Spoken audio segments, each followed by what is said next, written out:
in addition, like, I think, what I'm trying to sort of get across is that it's hard work. It's very, very stressful. It's not easy, but it's a lot of fun. But there are so many elements to get right. Your accounts, your bookkeeping, your marketing, your builders, your project management, your end values, your square meterage end values, your valuations, your viewings, you're finding more, your remortgages, you're getting things done.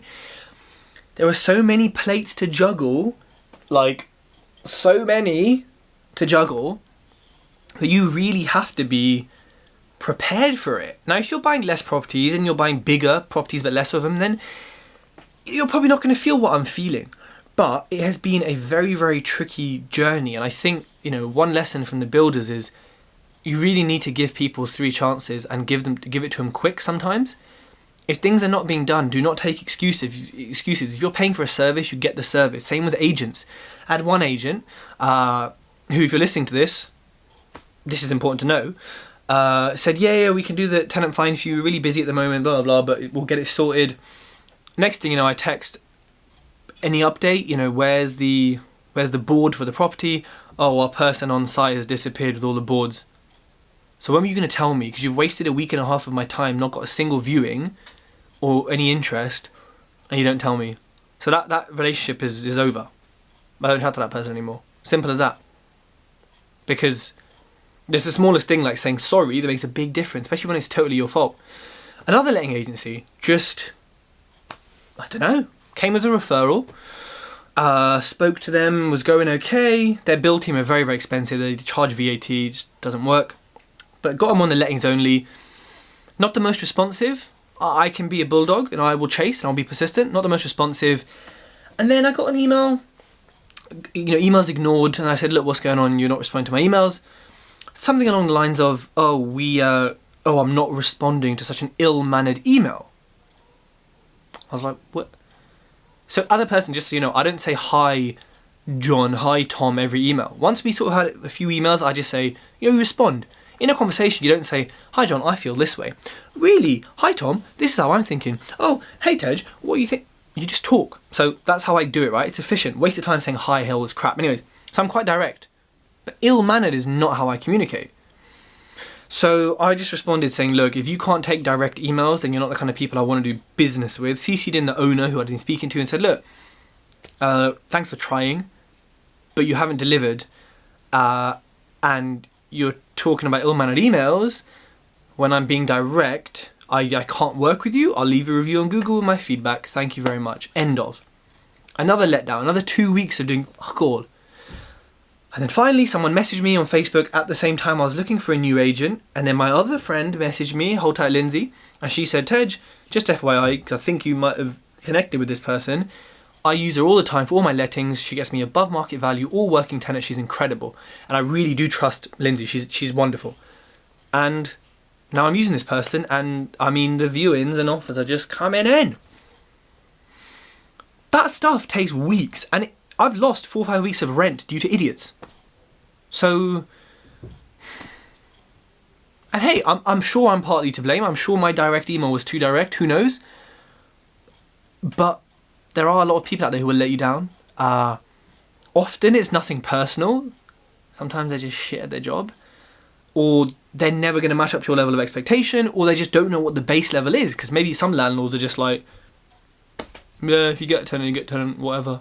Whereas investors, we're probably quite different, and we're like, so tell me what we got, how many viewings we got, what's happening. Ooh. So yeah, I've had interesting experiences with letting agents. I've had a lot of public speaking actually. January was really, really busy. February was really busy as well, and that was quite good. Raised a bit of money from that. Increased my awareness, etc. Obviously, I host PPN Knightsbridge second Tuesday of every month. I've been trying to go to more networking events, trying to get out of the house more. Which, it's been happening. It's been happening, don't get me wrong. It's just tiring, and with my voice and my sinuses, I do struggle physically sometimes to get to networking events. But I'm really, really grateful for the speaking opportunities that I get given. I'm really, really honestly blessed and humbled for them. So that's sort of an update. What will be really good is if I talk you through some of my deals.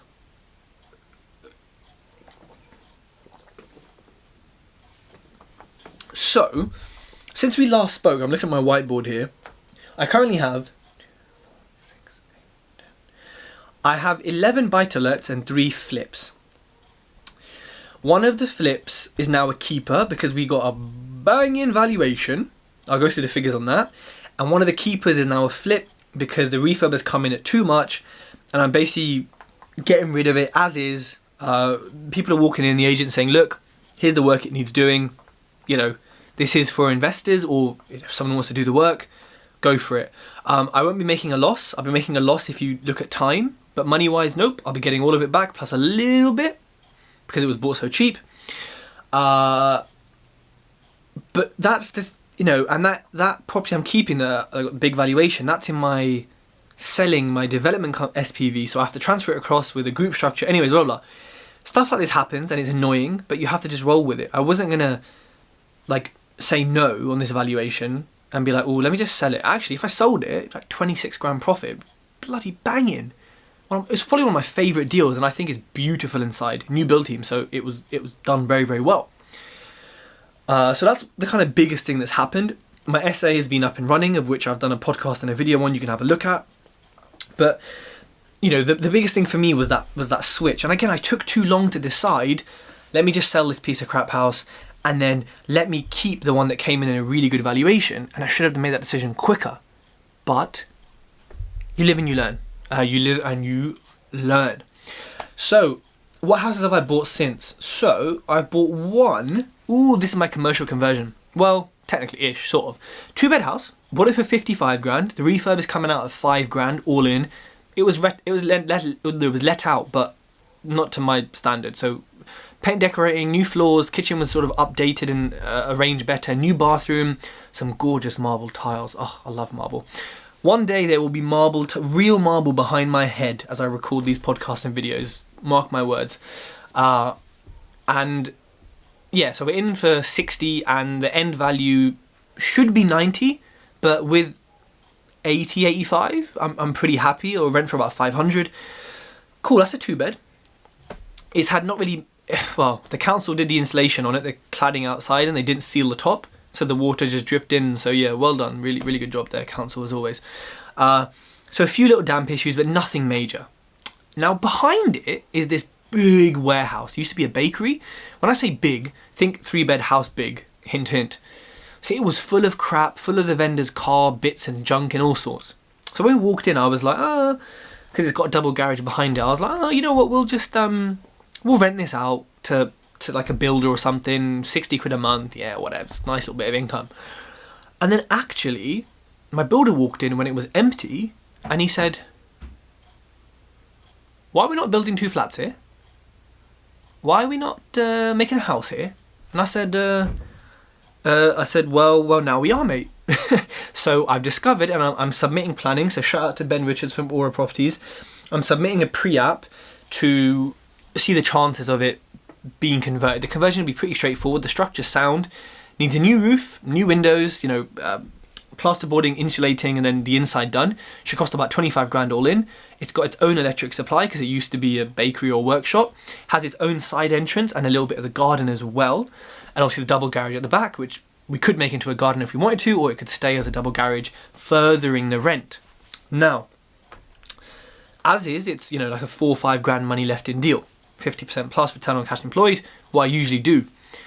But it will cost me 25 grand if we can get planning, which I hope we can, because housing is really in demand here, and I don't know, I'm sure there'll be problems in planning, but it looks like it should be straightforward, and there's enough parking. If we get planning, when we get planning, and we build the house, it will cost 25 to 28 grand for the 3-bed house, which is better than doing flats. Long story, it works out better, a better return on investment. That 3-bed house, which at first I thought would be a 2, but I actually drew it out and it can make a 3, and I'm waiting for the architect's plans. That house, so I just told you a 2-bed is going to get valued about 80 to 95. This 3-bed, I've got a 3-bed down the road that's on the market for about 115. This 3-bed will get valued at least 100 grand. I spent 25 grand on it because the land, or the cost of the land, is free because it came with the house, and I've pulled most of my money back out of the house. So when I then go potentially get a remortgage at 100 grand, maybe it's a bit less. Let's just do 100 for easy maths. They give me 75 grand, don't they? 75%. I spent 25 on it. Pretty good deal, right? A lot of cash out. Will I take a 75% mortgage on it? I don't know, you know. I if I can, I'll probably just do a 50% mortgage on it. Take out the bit of cash from it, keep it low leverage, just to have something low leverage, just to protect, just to de-risk, and then take that cash and do something else. But we'll see what happens. But when my builder said this and I did the figures, I was like, mind blown. I don't know why it did not occur to me. Like, I was in a buy-to-let mindset. I was like, this is a nice warehouse, nothing else. But as soon as he walked in, he was like, yeah, mate, this is this is a house. Let's do it. So let's see what happens.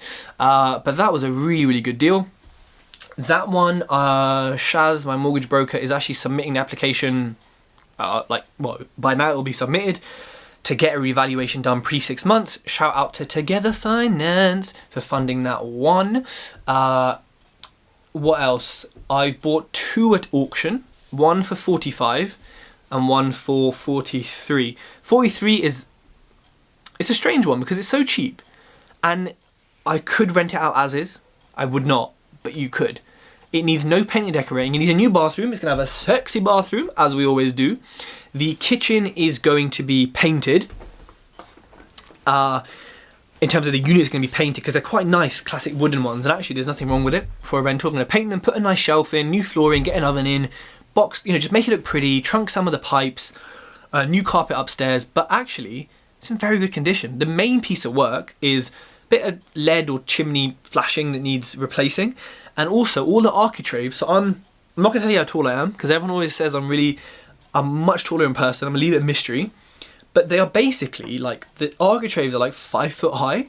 So basically everyone on the viewings was walking into architraves and knocking their heads off.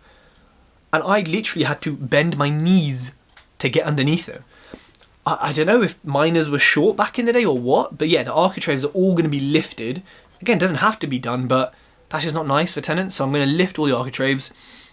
New flooring. The next door neighbour has knotweed away from the boundary of mine, but it has a 10-year management plan, so we're fine. It's a 3-story one as well. Someone I know had a 2-bedder down the street with knotweed in the garden, rented at $480 per month, and it's sold for 80 grand with the tenant in. I think I've put in about 75. No, I've put in 80 as an end value. Mine's a 3-bed, 3-storyer, and we can make a parking space at the back. So we're probably looking at 85, 90 for it in terms of reval. This won't leave in much money at all. The refurb on this is like 5-6 grand, depending on the chimney and the scaffolding, and also if we make a car parking space at the back, which I'd quite like to. There is on-street parking, but I don't know, it'd be quite nice. So that is one of the deals. At auction, this didn't sell at auction, which is strange because it's such a good deal. Didn't sell. I then said, as soon as the hammer fell, I was like, get me this deal, I'll have this. And the auctioneer said, yeah, sure.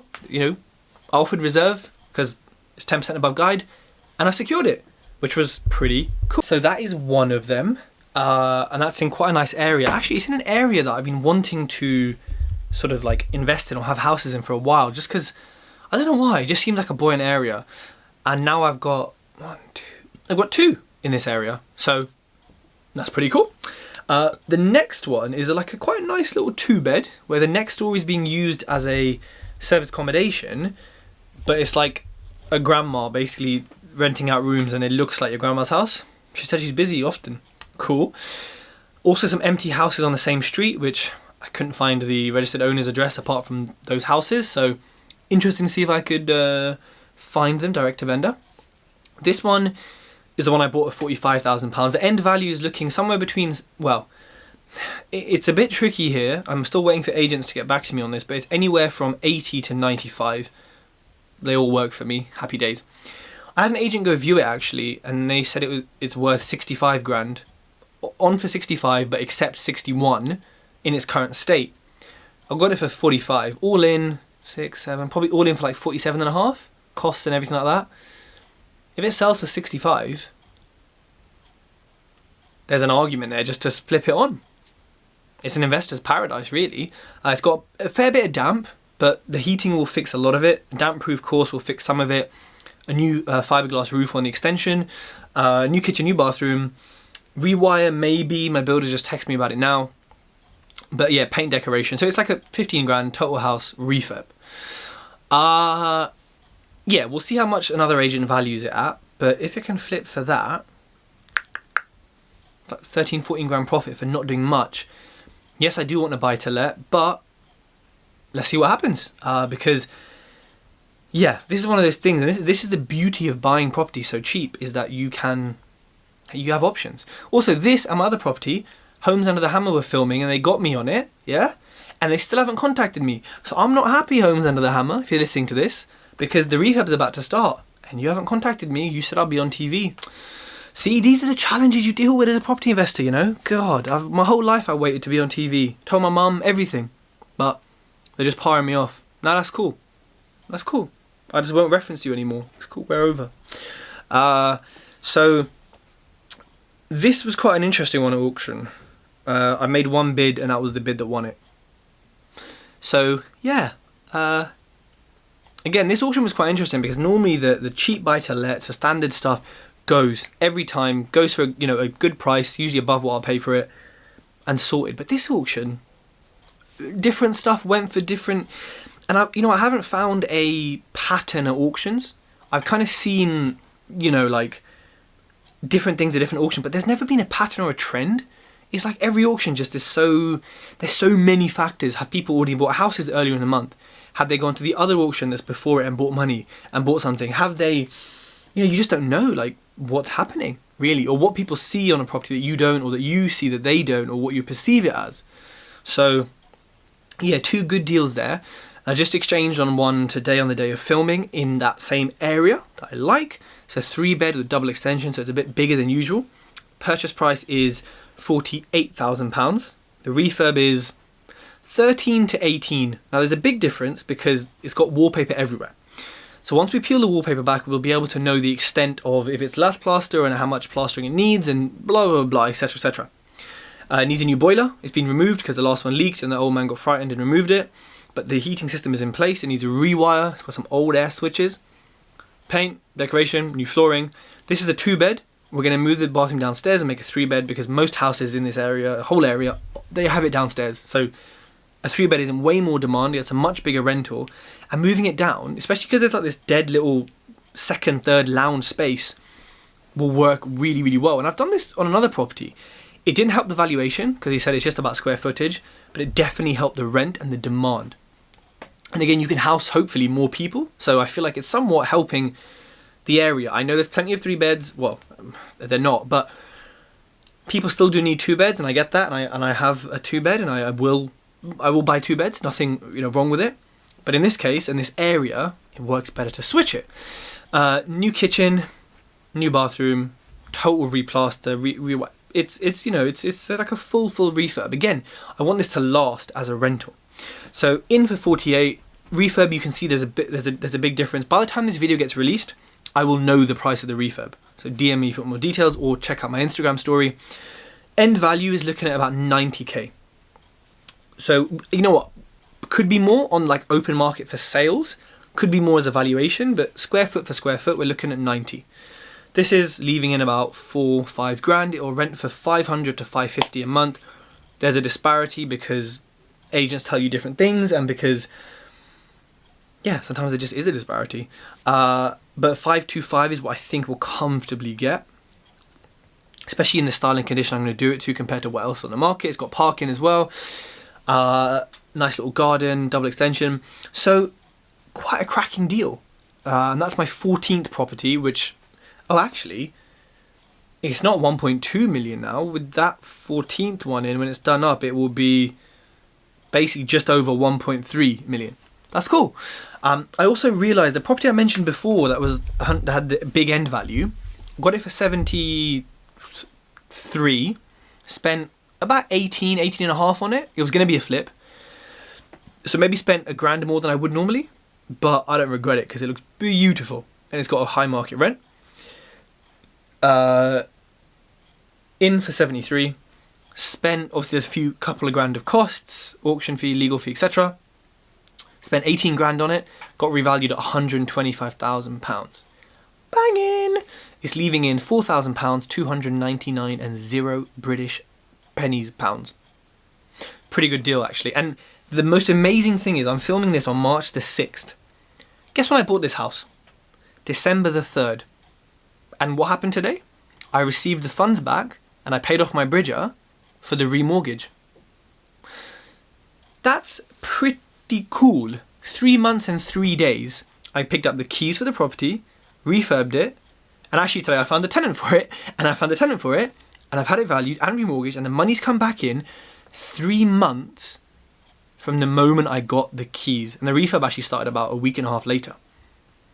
When I realised this today, I was like, yo, like this is pretty cool. Like I'm actually quite proud of myself. I didn't celebrate myself enough, that I said at the beginning of the podcast. But I was like, yo, this is pretty fucking cool, right? Like 3 months in and out, and it's about to be producing cash after the first month of paying the agent. That's pretty awesome. I mean, I don't know. I was really happy with that. Like, and I'm not usually impressed or proud of myself. I'm normally quite critical and quite like, get on with it, mate. You know, you already take the weekends off, or you already take 10 minutes off a day. What are you doing, mate? Carry on. But yeah, that was pretty awesome. How did that happen? Great build team, great solicitors, Insight Law on this one, great funders, Together Finance and Foundation Home Loans, great broker with Shaz. So yeah, I managed it all. I pushed everything through, and I was the reason it happened. But without those amazing cogs as part of the bigger picture, those wheels aren't turning. I've got another one actually, which was undervalued. And I'm going to do a podcast purely on valuations, because there's a lot to talk about and I've learned a lot from people. But I'm keeping that one, and we're going to deal with it however we deal with it. That one I purchased on the 11th of December, and that completed the refurb, well, sort of now, 6th of March. So that's all of Feb, all of Jan, all of December. So about 3 months. It should have taken less. But I had some transitions. The refurb didn't start for like a few weeks afterwards. Christmas came along. You know, dragging heels, etc. So yeah, that one, once the money comes in, it'll be about 4 months, I think, 4.5 months, depending on if we appeal it now or not, for doing a remortgage. So you can refinance before 6 months. Speak to my broker, drop me a message, you can find out how. But yeah, I've had an interesting journey. It's been exhausting, and I really, really hope that it's given you hope and inspiration and value, and taught you something, and shown you that you can do whatever the hell you want to, as long as you put in effort and you don't mind looking shattered all the time. So I will leave it on that note.